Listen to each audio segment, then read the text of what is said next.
I would talk about pigs. You can see how big these guys have gotten. They've gotten pretty big.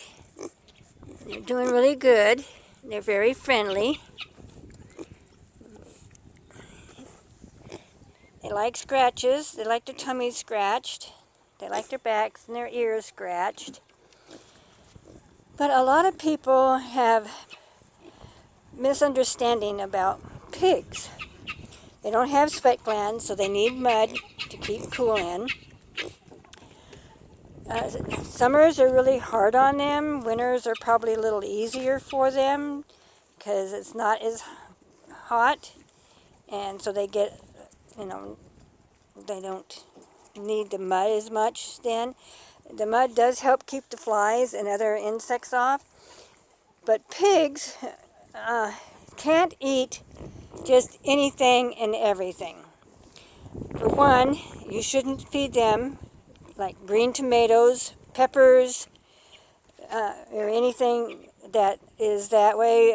No potatoes. They can't eat celery. Cabbage is not good for them. They can eat eggs. They can eat cucumbers. They can eat lettuce, squash, kale. But do not feed your pigs meat. It can make them aggressive if you feed them a lot of meat. And it should be cooked, but I would limit the amount of meat I would feed them. When they're in the wild, yeah, they eat a lot of dead animals, raw dead animals, which can cause trichinosis. It's a type of roundworm that gets into the meat, and it's harmful to humans as well. That's why they always tell you to cook your pork all the way. Not to eat pork raw or undercooked, and always have a meat thermometer. If you feed your pigs garlic and ginger, which ginger is and garlic both are good for like controlling worms. But that would be a natural way to control interior parasites. But I would also worm them with an ibuprofen about every 3 months. That way you would get the trichinosis. I would use, you can even go to the vet and get a vaccination. Actually, it's not a vaccination, it's a shot for worming, and it is strictly for the roundworm that these guys get from eating meat. Trichinosis is not a good thing for them to have. Bear can get it, horses can get it, and raccoons carry it, a lot of dead meat carry it, and so if you do eat wild boar or anything like that, you should cook it all the way, cook it. They tell you to use a meat thermometer and bring it up to the proper temperature on the meat thermometer.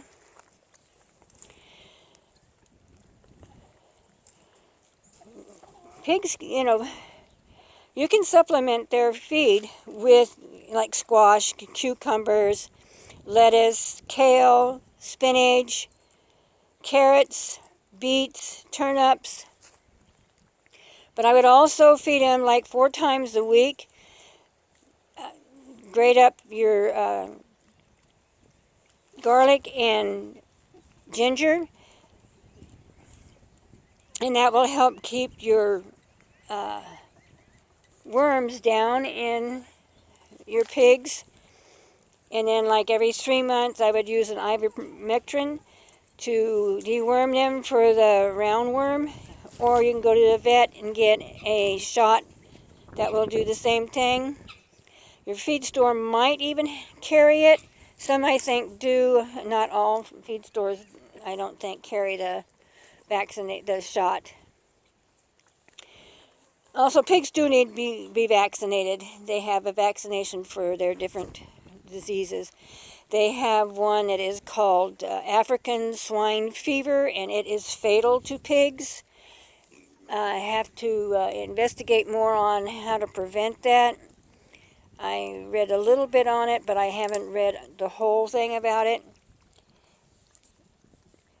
Anytime you buy a new pig and bring it to your farm, you should always keep it away from your other pigs. Isolate it in another area away from your pigs so that if it has any kind of disease or anything, you're not giving it to yours.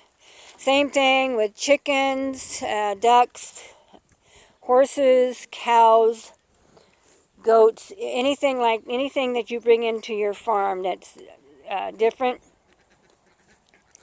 new, always isolate them from your group. I don't take my animals to shows. It's too easy for them to get diseases. This is where a lot of these horse people get diseases. They do have a spray that you spray up a horse's nose for strangles. Strangles is kind of like a distemper in a way, and once a horse gets it, they won't get it again. But they do have a spray that can spray up the horse's nose to prevent strangles. So if you need to go anywhere or anything after you give your horse the 5-way and the other vaccinations that they have them for all these mosquito diseases. And right off hand right now, I can't remember the name. I've had horses for years, and I probably have forgotten more about them than most people know about them. But with pigs, it's always good to have 2-3 pigs at a time because they will do better. If you can watch them, they do fight for certain things. So it's good to have more than one pig.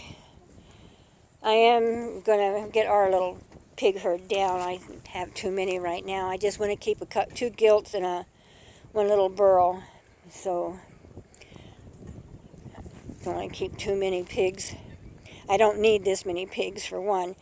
And they're not really mine. They're my granddaughter's. My friend gave them to me. I gave them to my granddaughter because she'd been wanting a pig. And I guess we got too many now. My friend just kept giving me pigs, and so we just got too many. So, and they are kind of fun to watch. Pigs are very smart. They're smarter than dogs. Easy to train. I am going to get a cane and have my granddaughter, start teaching these pigs how to maneuver them, so that she can move them from like one pen to another without having a lot of chaos with them running off. She can use the cane to kind of control them. Pigs like to graze on grass, so I would like to get these pigs out so they can start grazing a little on the grass. They do really good on grass. Right now we're feeding them a 19% pig feed, which they're doing good. They're growing, getting big. This is Waddles. She's quite the character.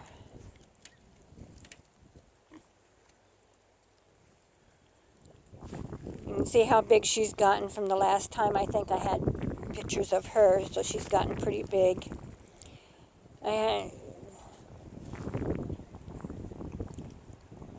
The water was clean, but they got into it and played in it and stepped in it, and so we do have to come out here. My granddaughter will probably come out here in a little bit and change their water again and feed them again. They're not squealing like they're hungry or anything, and she might be coming in heat. Pretty young for it, but she's acting like it. Anyway, I thought it'd be good to talk about pigs instead of chickens for a change. So I hope you enjoy. Please subscribe. Push the bell for any time we upload a new video. Push the like button or the not like button. Make a comment. Ask questions. And we'll catch you on the flip side.